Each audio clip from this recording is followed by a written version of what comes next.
Hello and welcome once again to The Blueprints. This is Canada's Conservative Podcast. I'm your host, Jamie Schmale, Member of Parliament for Haliburton, Kawartha Lakes, Brock, with new content for you every single Tuesday, 1:30 p.m. Eastern Time, even content throughout the summer. Don't forget to like, comment, subscribe, and share this program. Tell your friends to download it on platforms like CastBox, iTunes, Google Play, and Spotify. On today's show, we are bringing back Ryan Williams, the Member of Parliament for the Bay of Quinte, also the Shadow Minister for Competition, Mr. Competition himself, to continue part 2 of our series. We had part 1 last week where we talked about overall competitiveness in Canada and how it's on the decline and has been for quite some time, but accelerated under this government. We talked about the telecommunications industry and how we are one of the worst countries for cell phone rates and internet rates. We've still got the airlines. We've still got banking. We've still got the grocery sector. It never ends. It never ends. It never ends. But we've done this to ourselves. That's right. That's right. Well, this, like I said last podcast, you know, this is a problem that's been built up over the last 100 years, and we've really created it to ourselves. We've regulated these industries. We've ensured that they're protected.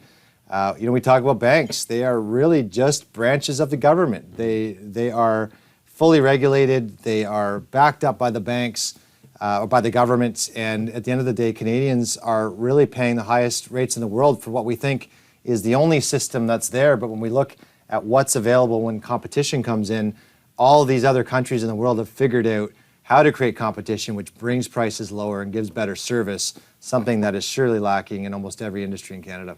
Even when these big corporations are challenged, you see their strategy, right? It's to put fear into other people, like, oh my goodness, this is going to be awful if we open this up to competition. Like, well, how will you ever figure it out, right? You people out there. But we talked about before, with more competition comes better price, better service, and the list goes on. Everything gets better. That's right. And I think I talked about last time too. It's some of our deepest core trouble. There are issues in Canada as well. Productivity is down because of lack of labor. Some of that is also because we are not pushing these other industries and ensuring that we have more skilled labor and positions that innovation brings. Some of it is going to be our wealth inequality problem, that the rich are getting richer, the poor are getting poorer. You know, when we have big collaborative companies or big monopolies in Canada, that stops that innovation, the small SMEs, the small competitors from developing, scaling, and growing, which provides good paychecks and good jobs.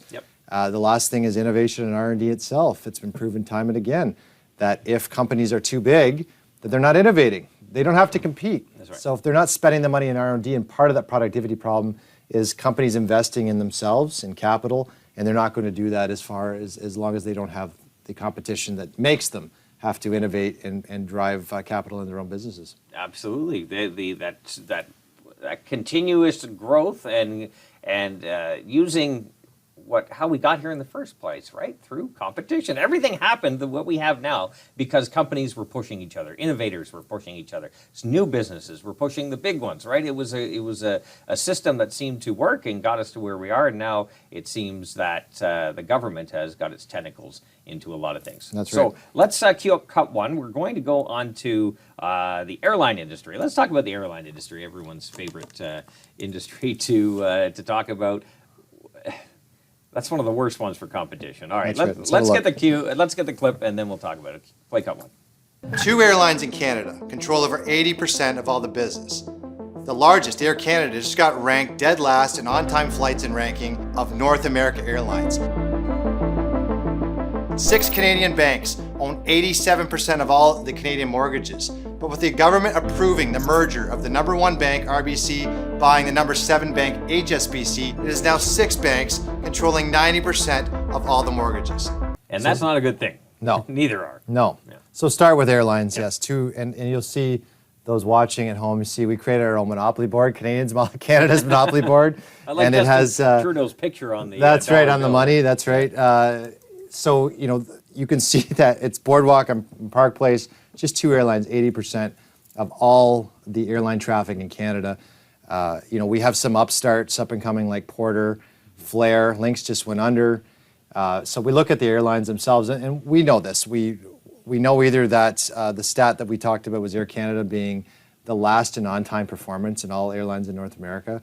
You know, WestJet, they pride themselves. It was a company-owned airline. It was a great airline, but became into this big position. And because of that, and we're not against these companies. They're Canadian companies. But when they get to a dominant position, then they display sometimes anti-competitive dominance They behavior. protect their own. Yes. Right? They protect their share. And we've seen that from Flair. CEO came into committee and talked about how they tried to open a new route, and then Swoop, which was part of WestJet, came in and undercut them and knocked them out of this route.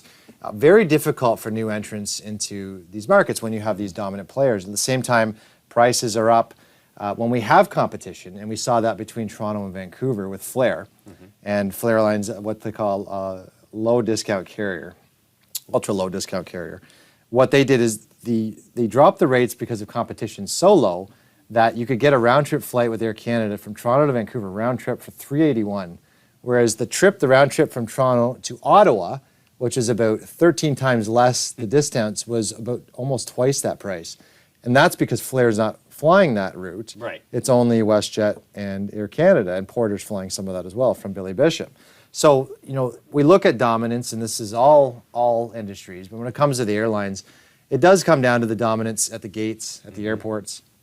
And certainly what we need to see is emergence of some of these smaller carriers like Porter and Flair who can offer more rates. So the job of the government is to ensure that they can do their job in those airports. The Competition Bureau is doing an airline study right now, so this is something we endorse to have a look at the whole industry. I can get into a side note that the industry minister has decided with new powers under C-56 to start telling the Competition Bureau, we gave him the power to direct the study, say we need to study this industry, but now he's saying, don't look at the domestic flights. Don't look at the airports. The airports are part of aerospace. And we're saying, no, Minister, airports need to be looked at. Yes, They're probably one of the biggest issues we have with competition. It's not just the airlines themselves, it's the airports. It's something we'll be looking at and studying further as we go along. But to create competition, we need to ensure we have more entrants. We have fair anti-competitive behavior or non-anti-competitive behavior. We have we promote competition, and then we ensure we give more options to Canadians so they can get good, cheap flights around Canada. Absolutely. Because it doesn't make any sense paying a higher rate to go from Toronto to Europe than Toronto to Vancouver. That makes no sense whatsoever. No, and then if you compare to the U.S., the flights from New York to Seattle are way cheaper than Toronto to Vancouver. So, you know, that there's a combination of things, airport fees, the airports themselves, lack of competition, lack of entrance. In the U.S., they have, you know, several more airlines and they have more people, but we have more people too. Population just hit 41 million yesterday. So I think we're doing quite well on the people front. We just need the entrants to compete. I agree. All right, let's cue up cut two. We were talking about a bit about the internet. We're talking about we have banks groceries too. Yeah, and banks. And you want to talk about banks first because we already showed that clip. Yep. Let's you touch on banks. All right. So the big thing with banks is we have, and I mentioned the biggest problem is this government, the finance minister, Christopher Freeland, approved the number one bank, RBC, buying the number 7 bank, HSBC. And what happened with that was that HSBC wanted to sell. They said, we want out of Canada, which is fine. That's legitimate for a company to say that. Well, the problem we had was allowing the number one bank, RBC, with the most amount of assets, to get bigger by buying the whole book, 800,000 mortgage customers from HSBC. And the results for that were pretty clear just about a month after the purchase. So the purchase was finalized and approved by the finance minister in December 2023. The first quarter, ending March 31st, 2024, just ended about a month or so ago. The RBC made $1 billion more in one quarter than did the month before. HSBC only made $300 million on the last quarter of December. The mortgage rates, the 5-year variable mortgage rate that was offered from HSBC was almost 1% lower than what is offered now by RBC, and that's even with the quarter point cut. What happens when you eliminate competition, you eliminate choice, and it costs Canadians? And this was the real impact that we fought, and Pierre went out against this and spoke in the media and went out this publicly, that we opposed the merger from HSBC and RBC. The 10% of the mortgage customers in Vancouver were HSBC. 10% of all those customers, 5% in Toronto. So you think about our two hottest mortgage markets where we have a housing crisis unparalleled. The biggest in the whole history of this country, where young people can't afford a home, 74% of Canadians will never be able to afford a home, and they don't feel that they will ever get a house. And yet we took a competitor that at least drove variable mortgage rates down even for a point. And you got to think of the millions of Canadians who struggle when they come up to renewal to find a competitive mortgage rate. And 60% of fixed mortgage holders are coming up in the next 2 years to renew their mortgage. The average renewal, the cost per family on those renewals will be $1,600 added per month. So we think of what that means for competition. And the thing I'll talk about as well is the party that probably also, I mean, we're opposition, so we said we didn't want this. Pierre Poilievre said, no, we're against this. The party that should have stopped it was the NDP, who talk about every day about greedflation and greedy corporations. And this was a big corporation buying a small corporation. And, when I had Jagmeet Singh in front of committee, and I said, not just this merger, Roger Shaw, and also with WestJet Sunwing. And I said, where's your red line? Why couldn't you have dropped the government? You had the power to call an election over this, do whatever you could. He says, well, I ask questions at question period. So, we found out where Jagmeet Singh lies with this. Mm-hmm. So, we say he's sellout, he sold out Canadians. But we also see this government and how these mergers have hurt people. With banks, it's a big issue. My solution, it's a pretty simple one, open banking. My private members bill C-365 was to ensure the government produced legislation for open banking within 6 months. They promised in 2018 they'd bring legislation. It's been 6 years. And with open banking, that's right. Still studying it. So they're still studying it. They've only given a pittance to a regulator, FCAC, who last year was supposed to answer 75,000 customer complaints and didn't answer one. So it gives us real good trust faith, they're going to be able to do that when they get in. But we're going to push for open banking, which allows all these fintechs, there's about 100 plus of them, to offer alternatives to Canadians. They're only operating because of provincial legislation right now, which allows a lot of them like Wealthsimple and Coho and Borrowell to offer their business to Canadians. And what open banking does is very simple. It makes the banks have to give your financial data to a competitor on your consent. So Jamie Smale says, I want to do business with this other bank. I'm done with URBC or Scotiabank or CIBC. I want this. The bank will then have to give your banking history to a competitor, and they need their banking history to bank you. Right. And then they're going to say, look, this is what I'm going to give you. This is the business. And you know what's going to happen after that? Innovation. Yes. Rates will be lowered. Exactly. Transaction fees will be lowered. It's pure competition. Yep. It's great jobs in fintech. Banking is one of the easiest solves. We just have to get there, but we know that a Conservative government will get it done as soon as we're in. I definitely look forward to that. I'm sure. Well, I know I've heard many stories about people fed up with the rates that they're paying, or lack of service, or not even at their local branch getting the service they once did. So I think anything we can do to kind of push these big companies. I'll give you the stat. 1/3 of Canadians are upset with their financial institution. I have hotels. If 1/3 of my customers are upset with my business, I would be out of business. Yeah, you would. Right? I would cease to exist. And this is where we allow these major oligopolies to dominate, and they are branches of they're bureaucracies of the government. They know are branches of the go. government. That's right. Where are you going to go? Exactly, and they know that. Yeah, they know that. All right, let's cue up cut 2. We're going to move into the grocery market here, and of course, with the price of food, ever more topical. So let's play cut 2. 5 grocery stores, 3 Canadian, 2 American, control over 87% of grocery stores in Canada. And it's not just the grocery stores. Those same companies control the food wholesale market, dictating what products go on the supermarket shelf and what prices the stores have to charge. Home internet isn't any better than cell phones, with the only alternative, low orbit satellite, fully controlled by another monopoly, the American-owned Starlink. So beer is another one. Right, we'll get to that. But we talk about grocery stores. Yes. We used to have a lot of Canadian-owned grocery stores, so about 9 or 10 that had ownership across all of Canada. And there's still some independents, like Friesen Brothers in Alberta. There's a few small ones, but the dominance of these grocery stores is insane. Yeah. They not only have the grocery stores, they have the sub-brands. So you'll have Loblaws that has independent under it. It has No Frills. You have the Empire Group that is Sobeys, and then there's a bunch that they have underneath them. You have Metro Group, and they own a bunch. But there's illusion of choice. So people think, oh, I'm going to this new grocery store. It's the same store. They get the same truck that delivers the same food to them from the same distribution network, from the same price controls from the manufacturers.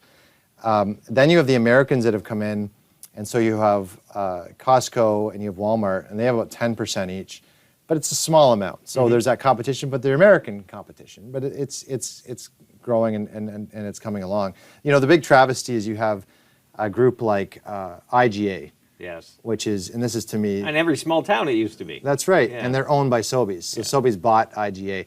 Sobeys in the last the last 9 years since Trudeau's been in, there have been 2 mergers. Sobeys bought Metro bought Longo's, and Sobeys bought Farm Boy. So we've had more consolidation even since Trudeau's been in, which is a big problem. And then you look at what it takes to actually beat this. And grocery stores are the hardest. It's the hardest industry to beat because they own all the real estate. Yes. And grocery is all about real estate, not just on the supermarket shelves, but also on the ground. They call it the right lane when you're returning from work or going to work. That's where the grocery store owns the property. So the problem with these grocery stores, it's not only the distribution networks, the wholesale, and then the brands. They also have the real estate, but then they have companies called real estate investment trusts or REITs that own the future land. So their whole job is they will find where a development's going to be going, a future neighborhood, and they will buy property around that. And it gets even worse than that. Then they have what's called restrictive covenants. So they will own a piece of property as a developer, put a grocery store, say a Loblaws as an anchor tenant, and then make a deal that says you can't have another florist, a butcher, a bakery, even they'll say a financial services because we're now offering financial service cards. I'm sure soon it'll be cell phones because now No Name has Bell cell phone rates in that same neighborhood. And that is completely anti-competitive, but this is how these players have been dominant. You're not going to be able to then bring a new grocery store in who has to recreate the networks, the distribution, the wholesale, and the deals.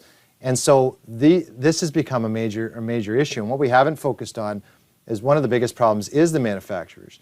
And the manufacturers, not only are they making major record profits, you know, the ire of, and I mentioned earlier with Jagmeet Singh going after these big corporations, you know, but when you look at the actual supermarket side of Loblaws, if Loblaws was going to be non-profit tomorrow, it would save the average Canadian per week $3.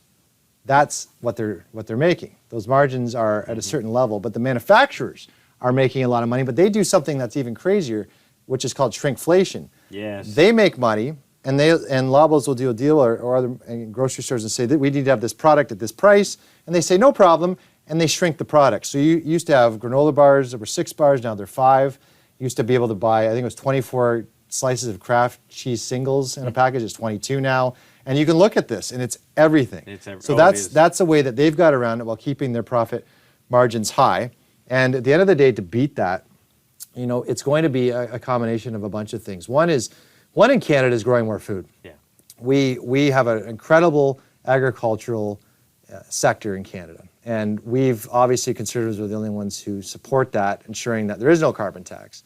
You know, that would be the first thing to ensure there's more food, and the carbon tax is the first thing that's putting pressure on these farmers and the truckers and the manufacturers to raise food prices. So that's number one.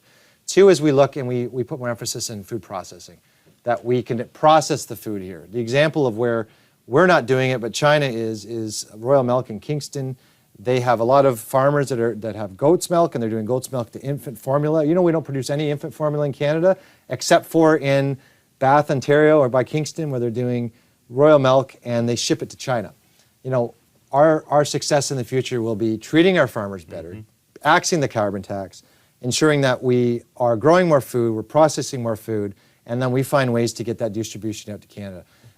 The other side is to ensure we stand up and find more ways to create competition. Yeah. Groups like Frison Brothers in Alberta, who are locally owned, they have their own butchers, Red Seal butchers in their grocery stores. Unheard of, but that's the model we need to see in the future for grocery.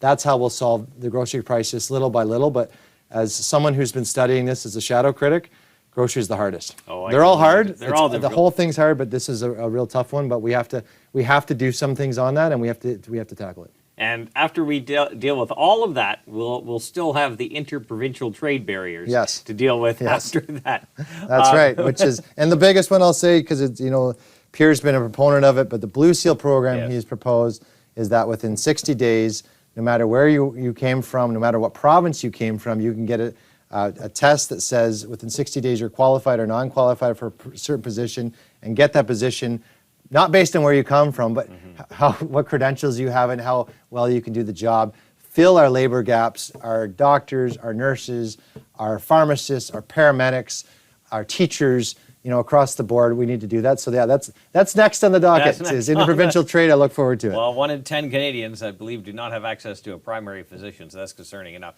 Ryan, we've gone over time, but always love this conversation because under this Liberal government, competition is not getting any better, and we need that to improve. As you know, the guests get the last word. I don't know if you want to fill in what we've been talking about now, or even talk about your lapel pin, because that's a pretty cool little story. I would love to talk about that one. So this year is the 100th anniversary of the Air Force, and we're very proud of our men and women who serve in our military and the history of our Air Force in Canada. But really important, where I come from has CFB Trenton, and CFB Trenton is celebrating its 94th anniversary in August this year. So you think from the inception of the Air Force, Trenton, there's a great story of Senator Fraser who started that, found the land. You see the pictures back 94 years ago, and it's all farmland, and they created this air base. And right now it's Canada's largest air base. It fulfills air mobility as well as SARTEC, but air mobility across the whole world. If we're sending aid to Haiti, it's coming from Trenton. If we're going and giving aid to Ukraine, it's coming from Trenton. Very important. And we have an air show coming up June 29th. And 30th in Trenton, Ontario, and we haven't had one in it's been about 10 years. But I grew up on Whites Road, which was at the end of the runway in CFB Trenton. So I remember as a kid having the air show program plastered all over my wall. My favorite jet still is the CF-18, and isn't that incredible? 40 years later, we still have the CF-18, but hopefully soon an F-35 and a whole fleet of them to give the capability to our men and women in the military. But very proud of them, very proud of our Air Force, and we have 3,500 men and women who work in our air base, and it's quite a great piece of our history and part of our region. And pretty cool community, too. Yes, it is. All right. Ryan Williams, thanks very much for coming on to finish up that conversation about competition, because it is a serious topic. If we want to get better products, better quality, better service in our country. And more freedom. And more freedom. I love how you put it. Ryan Williams, Member of Parliament for Bay of Quinte, also our critic for competition. We thank him for his time. You as well. Don't forget to like, comment, subscribe, and share this program. We'll have new content for you throughout the summer. We did not slow down. Every single Tuesday, 1:30 p.m. Eastern Time. Until next week, remember, low taxes, less government, more freedom. That's the blueprint.